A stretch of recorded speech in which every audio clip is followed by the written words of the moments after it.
እግዚአብሔር በሚሰጠው ጊዜ ይሰጣል። አትጨነቁ። እርሱ ስለኛ ምን እንደሚያስፈልገን እኮ ያውቃል። ሳንለምነው ያውቃል። ሳንጠይቀው ይሰጠናል። ለምንድነው ተጨንቀን ከአእምሮ ውጭ ምን ሆነው? ለምንድነው ከመረጋጋት ምን ወጣው? በመጠን መኖርን መልመድ። ተጨንቆ በቁመቱ አንድ ክንድ መጨመር የሚችል ማን ነው ይላል። ተጨንቆ ማንም ሰው ምንም ፈቀቅ ማድረግ አይችልም። መጨነቅ ፈቀቅ አያረግም። በተለይ ወጣቶች በዚህ ዘመን ተደጋገፉ፣ ተበረታቱ። በተለይ ክርስቲያኖች እርስ በርሳችሁ ሶስት የምትበሉ ተጨንቀው የሚበሉት ላጡ አካፍሉ። ወገኖቼ ወደኛ የሚመጣ የየትኛውም ሀብት የኔና የናንተ ብቻ አይደለም። እደግመዋለሁ፣ የኔና የናንተ ብቻ አይደለም።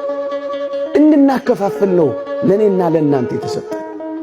ብቻህን እንድትጨርሰው አይደለም እግዚአብሔር የሀብትን ጸጋ አንተ ጋር ያጎናጸፈው። እንድታከፋፍልለት ነው ወደ አንተ የመጣው። የወንጌላችን ትልቁ ተልእኮ ስጦታ ነው። እኛ እንኳን የዳነው በስጦታም አይደለም።